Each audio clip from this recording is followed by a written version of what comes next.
Dans les titres de l'actualité ce samedi, le Bénin, à l'instar de la communauté internationale, a célébré hier la journée mondiale de lutte contre le VIH-Sida édition 2023. Cette journée constitue pour les différents acteurs sanitaires un moment idéal pour faire le point des résultats atteints par pays en matière de lutte contre cette maladie. Cette 36e édition est placée sous le thème « Confier le leadership aux communautés ». Pour apprécier la courbe de réalisation et recueillir les plaintes et doléances des populations en vue de trouver des solutions idoines pour y remédier, le préfet de la Donga a entamé sa tournée annuelle au titre de l'année 2023 dans les communes sous sa tutelle. Eliassou Biaou Aïné a pendant 4 jours parcouru les communes de Basila, Wake, Kopago et Djougou. Eh bien, c'est pour échanger autour des questions de développement. C'est déjà la fête de fin d'année chez Canal+ Bénin. Pour en finir en beauté, le groupe propose une offre exceptionnelle à ses abonnés. Il s'agit de 30 jours offerts sur tout réabonnement avec la création d'une nouvelle chaîne dénommée Canal+ CAN. Tous les matchs de la CAN 2024 seront exclusivement diffusés pour le bonheur des amoureux du football. Voilà pour les principaux titres de cette édition. Bonsoir à toutes et à tous. Confier le leadership aux communautés, c'est le principal thème de la 36e édition de la Journée mondiale de lutte contre le VIH-Sida, édition 2023. Le Bénin, à l'instar donc de la communauté internationale, a célébré hier cette journée, une journée qui constitue pour les différents acteurs, disons, et partenaires techniques, mais aussi financiers, un moment idéal pour faire le point des résultats atteints par pays en matière de lutte contre le VIH-Sida. La cérémonie officielle de lancement de cette célébration avec Ouliat Sanoussi. Dans la salle rouge du Palais des Congrès de Cotonou ce vendredi 1er décembre, autorités sanitaires, partenaires techniques et financiers, acteurs à divers niveaux sont mobilisés pour célébrer la 36e édition de la Journée mondiale de lutte contre le VIH-Sida. Le thème « Confier le leadership aux communautés » retenu par l'ONU-SIDA pour cette 36e Journée mondiale de lutte contre le sida, tout d'abord, nous invite tous à reconnaître l'importante contribution des communautés aux résultats positifs observés depuis quelques années. Selon les statistiques mondiales de l'ONU-SIDA, 39 millions de personnes vivaient avec le VIH en 2022, 1,3 million ont été infectées par le VIH en 2022. 630 000 personnes sont mortes de maladies liées au sida en 2022. 85,6 millions ont été infectés par le VIH et 40,4 millions de personnes sont mortes de maladies liées au sida depuis le début de l'épidémie. Des chiffres qui interpellent plus d'un. Malgré ces chiffres, le monde a fait ces dernières années des avancées exceptionnelles dans la réponse au VIH. Mettre fin au VIH-Sida en tant que menace de santé publique d'ici 2030, c'est mission possible en libérant, entre autres stratégies, tout le potentiel du leadership communautaire. C'est le lieu pour moi de féliciter ici le gouvernement du Bénin pour les excellents résultats engrangés au cours des années, mais surtout pour son choix courageux de confier aux communautés la gestion de tout un pan du secteur de la santé. Le gouvernement des États-Unis, par l'intermédiaire du programme PEPFAR, renouvelle son engagement à soutenir les efforts du Bénin dans la gestion des problèmes de santé, en particulier le VIH-Sida. Au Bénin, des progrès considérables ont été accomplis et à ce jour, la prévalence de l'infection à VIH est estimée à 0,8% en 2022 dans la population générale, avec des poches de concentration au sein des populations clés. Bien que nos résultats soient encourageants, des efforts restent à faire pour l'atteinte du premier et du troisième 95 afin d'être au rendez-vous de 2030. Le thème de cette année, confier le leadership aux communautés, vient renforcer l'approche participative et inclusive qui valorise le rôle essentiel que joue chaque individu, chaque groupe et chaque communauté. En confiant le leadership aux communautés, nous reconnaissons et célébrons la force du collectif dans notre quête pour l'élimination du VIH-Sida. Le ministre de la Santé a espoir qu'avec la mise en œuvre de la nouvelle politique de santé communautaire en pleine expansion à l'échelle nationale, la démédicalisation du dépistage du VIH et la mise en place des points de dispensation communautaire des antirétroviraux en préparation, le Bénin parviendra à l'élimination du VIH-Sida à l'horizon 2030. Autre volet de l'actualité dans cette édition, le ministre des Enseignements maternels et primaires, Saliman Karimou, chef de file des 3 ordres des enseignements, a éclairé jeudi la représentation nationale du Bénin sur un sujet qui défraie la chronique depuis un certain temps. Il s'agit de la question d'actualité relative à l'instauration de l'homosexualité dans le système éducatif béninois. Une question initiée par le député Nourenou Achadé, président du groupe parlementaire Les Démocrates. Voici ici et maintenant les réponses que propose le gouvernement au Parlement. Question numéro 1.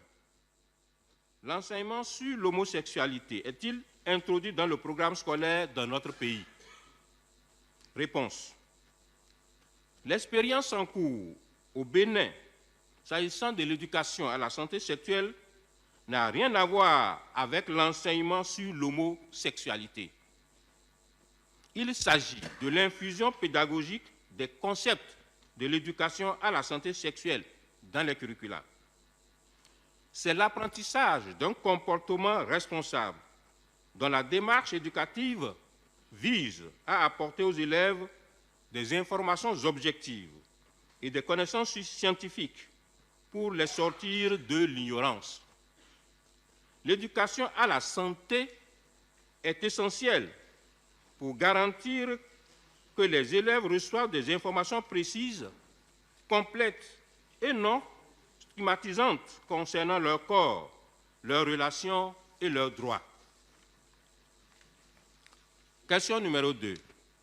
Si oui, que cache le choix porté sur la classe de 5e dans nos collèges pour connaître de cet enseignement, si l'on sait que généralement à cette étape, les apprenants sont à l'entame de leur adolescence? Réponse. À la page 5 du guide de l'enseignement de SVT infusé, où la situation d'apprentissage porte sur reproduction et développement chez les animaux, il est plutôt recommandé l'adoption des relations interpersonnelles hétérosexuelles saines. À la page 9 du même guide, l'homosexualité est désignée comme non conforme à la référence sociale. Globalement, la gouvernance de l'initiative Éducation à la santé sexuelle n'autorise pas que les enseignants s'écartent de ce qui fait partie de notre culture. Question numéro 4. Les relations amoureuses entre les individus de même sexe sont-elles autorisées en République du Bénin? Réponse. Les relations amoureuses entre individus du même sexe ne sont pas spécifiquement criminalisées en République du Bénin. Cependant, notre pays, n'offre pas non plus de protection juridique spécifique aux 10 individus.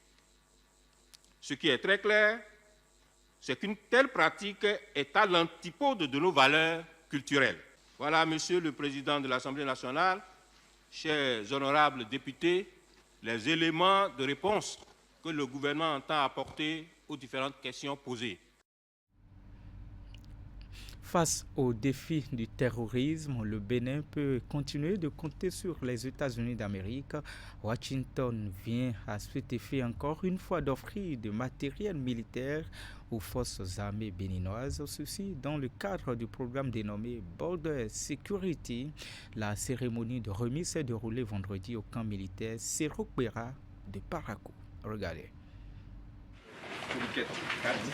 Ce sont au total 8 conteneurs de matériel composé d'équipements de protection individuelle et collective, d'effets vestimentaires et de matériel de communication qui sont offerts aux forces armées béninoises, le tout point montant estimé à plus d'1,3 milliard de francs CFA. C'est pour la 3e année consécutive que le Bénin bénéficie de cet appui des États-Unis d'Amérique qui s'inscrit dans le cadre de la 2e édition du programme de sécurisation des frontières connu sous le nom de BORSEC 2.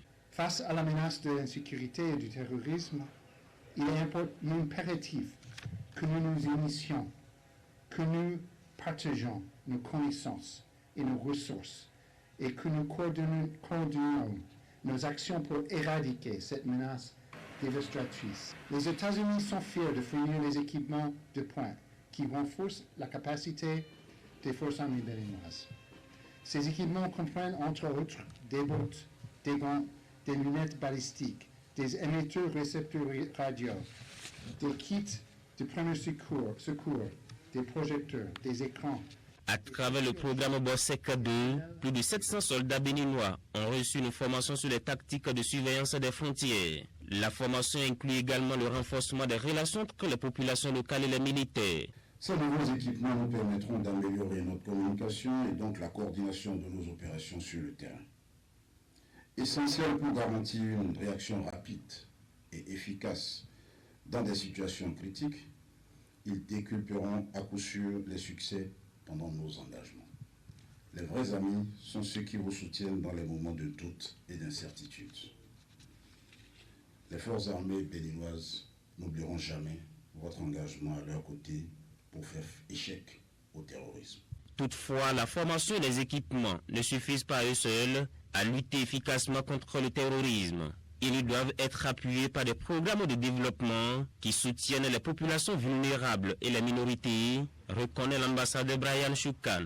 Cela nécessite également une coopération étroite, une formation spécialisée et un engagement sans faille à s'attaquer aux causes profondes du terrorisme. À cet effet, sur le long terme, les États-Unis investissent dans les opportunités économiques qui créeront des emplois et renforceront la résistance au recrutement extrémiste. Précisons qu'un mémorandum d'entente entre le Bénin et les États-Unis a été signé avant la réception officielle des matériels. Il vise à intensifier et élargir cette coopération vers des domaines importants tels que le renseignement, le transfert de compétences et la formation spécifique du personnel des forces armées béninoises. De Parakou, on atterrit à Cotonou pour parler de ce lancement officiel de la plateforme numérique Sécuroute. C'est un nouvel outil mis en place par l'Agence nationale de transport terrestre ANAT pour centraliser les informations clés, mais aussi permettre aux institutions de suivre de façon régulière et rigoureuse le parc automobile du Bénin. Elle permet aussi à la police républicaine de faire les contrôles de véhicules, mais aussi gérer les contraventions de façon digitale. Tous les détails sur cette plateforme avec William Jidukael Kekan. Le renforcement de la sécurité à travers le suivi des obligations routières est aujourd'hui non négociable au Bénin. La formule est trouvée à travers la plateforme Sécuroute, un véritable outil de contrôle digital pour prévenir les dommages sur les routes. La plateforme Sécuroute offre actuellement les fonctionnalités suivantes. C'est d'abord la consultation du registre des véhicules et suivi de contrôle.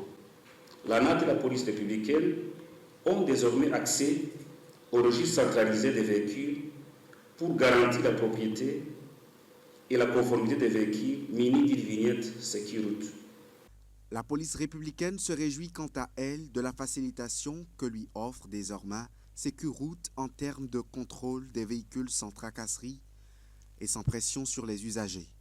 Ce projet, pour ce qui concerne la police républicaine, présente un avantage particulier en ce sens qui contribue d'une part à l'éducation à la sécurité routière et au développement ou au changement de comportement, mais également d'autre part à la réduction du contact physique entre les fonctionnaires de la police et les usagers de la route. Car, comme vous l'avez compris tout à l'heure, la verbalisation et le paiement se font désormais de manière électronique. C'est une plateforme qui permettra, peut-être plus facilement aujourd'hui qu'hier, de détecter, de traquer et de réprimer les délinquants de la route en particulier ceux qui commettent les délits de fuite. Cette plateforme permet également d'identifier les irrégularités qui s'observent sur le parc automobile national. Elle renforce de ce fait le CNSR dans le processus de digitalisation de ses prestations. Nous avions compris que le Bénin s'est résolument engagé dans des réformes de renforcement de la digitalisation et de la dématérialisation de ces services. Le projet vient un peu pour compléter la gamme de réformes. La gamme de réformes qui, pour nous, au niveau du Centre national de sécurité routière, aidera à réduire les temps de traitement. Les temps de traitement des visites techniques. C'est la solution que la data a trouvée aujourd'hui pour la sécurité routière. Après une brève démonstration du processus de contrôle par des kits affectés à la police républicaine, le ministre du Cadre de Vie et des Transports, chargé du développement durable, lance officiellement Sécuroute pour le bonheur de tous les usagers de la route. Et puis cet élément en titre, je vous le disais, pour apprécier la courbe des réalisations, mais aussi recueillir les plaintes et doléances des populations en vue de trouver des solutions idoines pour y remédier. Le préfet de la Donga a entamé sa tournée annuelle au titre de l'année 2023 dans les communes sous sa tutelle.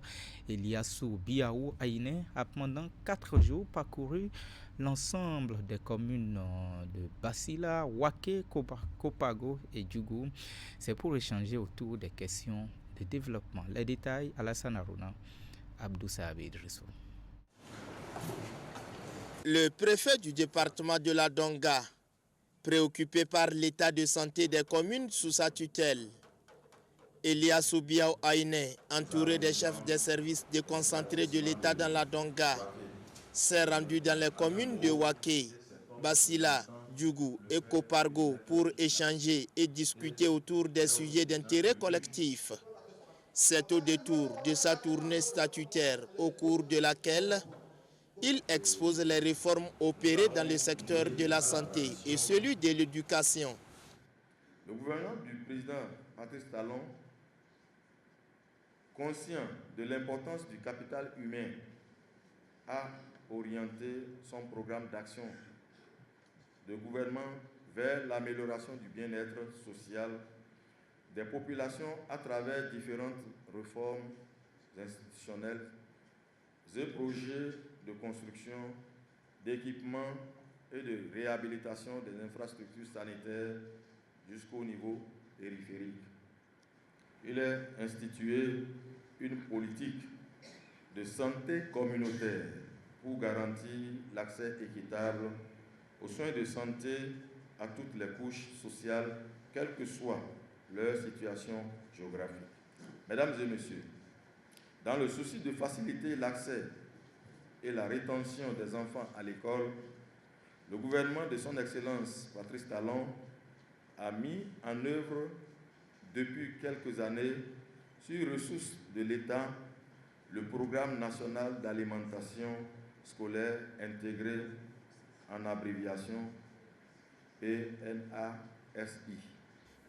Pour donner un souffle nouveau aux collectivités territoriales, les conseils communaux et l'État central le démontrent à travers projets exécutés, ceux en cours ou des perspectives. Au cours de cette année, Monsieur le Préfet, tous les organes institués par la réforme ont régulièrement fonctionné dans la commune de Waké.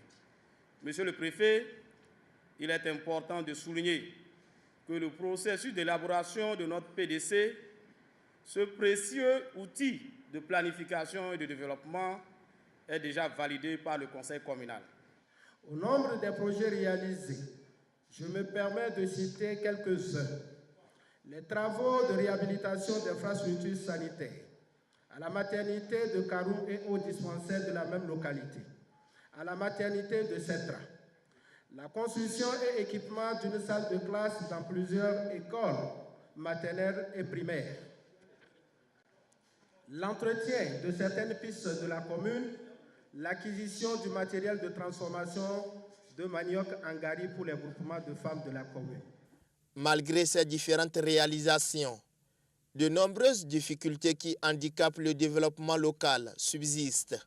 Il s'agit de la déforestation, de l'accès difficile à l'eau potable, surtout dans certains quartiers de la ville de Djougou avec la SONEB, de l'extension du réseau électrique conventionnel dans de nouveaux quartiers de la ville de Djougou et autres arrondissements périphériques.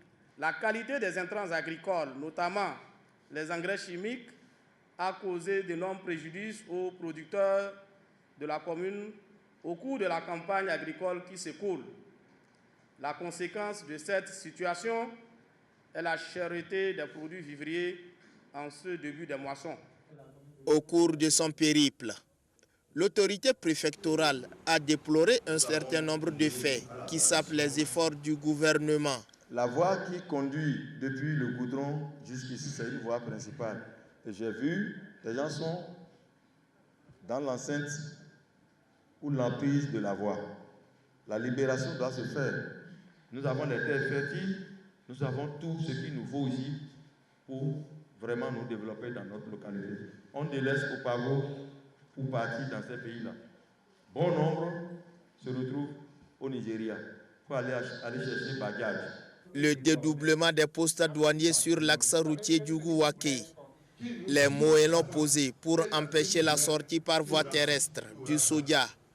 Les avis d'imposition sur le foncier bâti ou non sont entre autres préoccupations abordées par les populations. De l'autre côté, les gens du Togo viennent dire, voici désormais votre limite. Les gros cailloux que le président est venu déposer, c'est désormais votre limite. Ne venez plus ici, arrêtez-vous là. Aurions-nous perdu, mais aurions-nous gagné, monsieur le président. La cohabitation de ces gros cailloux, vraiment, ça nous donne beaucoup de soucis. Nous avons apporté des éclairages à d'autres préoccupations qui aujourd'hui doivent être connues ou répandues au sein de la population pour qu'on ne doute plus de tout ce que la préfecture fait.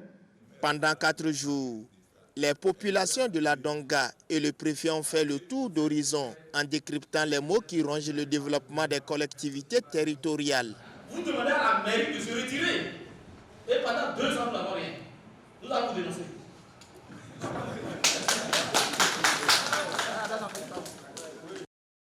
Et puis cette bonne nouvelle, je vous le disais dans mes titres, c'est déjà les fêtes de fin d'année chez Canal Plus Bénin.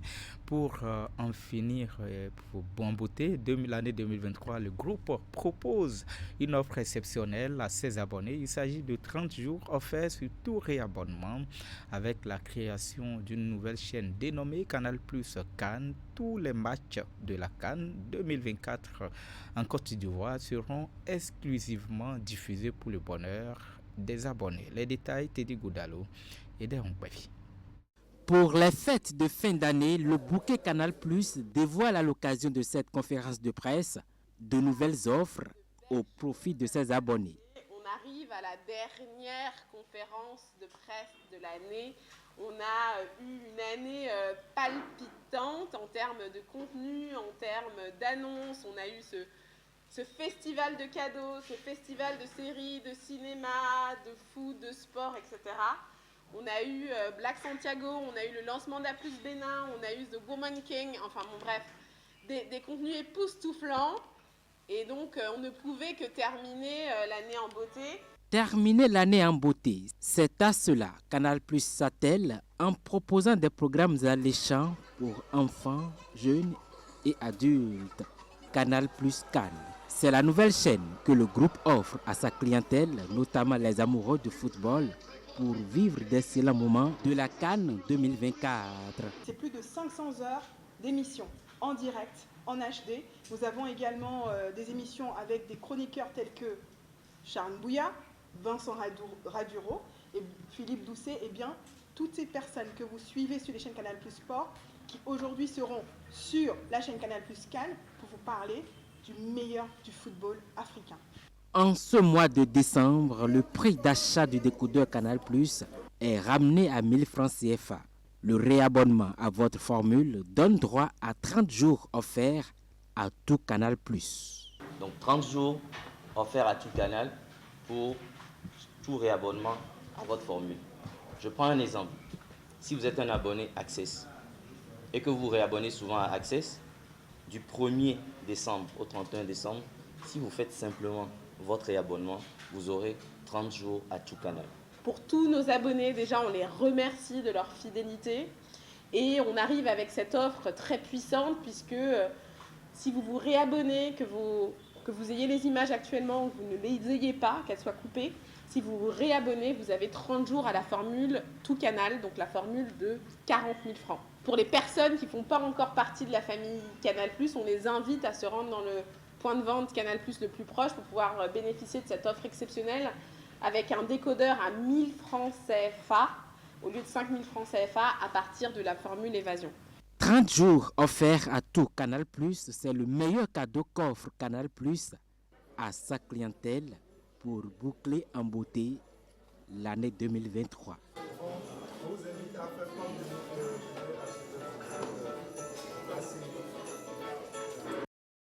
Un mot sur les sports avant de boucler la boucle, précisément le football, avec la première phase du projet Championne. Après un peu plus de 2 ans de mise en œuvre, c'est à travers une finale qui s'est déroulée sur la pelouse synthétique du stade de Kandy que les acteurs du projet ont clôturé la première phase de cette initiative. La finale a opposé mercredi l'équipe féminine de Tanguita à celle de Banekora. Epiphane Tchabi, Socrate d'Entendé. Cette finale qui s'est disputée ce mercredi 29 novembre 2023 sur la pelouse synthétique du stade Sakakina Gezere de Kandy marque ainsi la fin de la première phase du projet Championne. Lancé le 20 mai 2021 à Cotonou, cette initiative de l'ONG Plan International, financée par l'Agence française de développement AFD et soutenue par la Fédération internationale de football association FIFA, vise à promouvoir le leadership et l'émancipation des filles à travers la pratique de football au Bénin. Le projet Championne n'est pas que la pratique du football, mais l'approche de mise en œuvre intègre également un cycle d'apprentissage par l'expérience pour développer les compétences de vie courantes chez les apprenantes et les sensibilisations des populations sur les croyances et normes sociales néfastes. Championne, c'est aussi la promotion du leadership féminin au nord du Bénin. C'est, comme vous pouvez le lire sur les banderoles, la promotion de l'émancipation et de la protection des filles au travers de la pratique du football. Et c'est bien cela qui motive profondément l'AFD à financer ce projet. Il s'agit bien de, au travers du football, de donner plus de chance aux filles du nord du Bénin.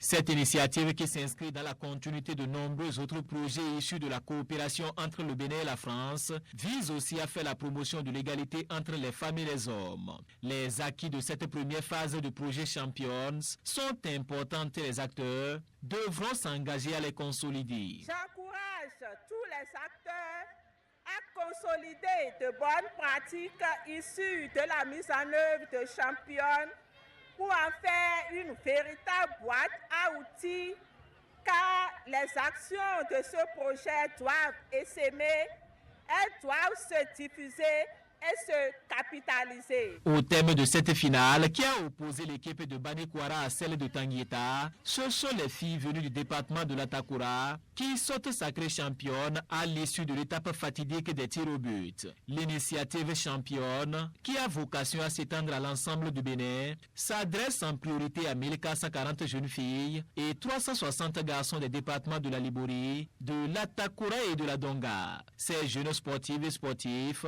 ont bénéficié d'un accès facile à des entraînements de football dispensés par des professeurs d'éducation physique au sein d'infrastructures rénovées. C'est sur cette note sportive que s'achève cette édition préparée par l'ensemble de votre équipe rédactionnelle.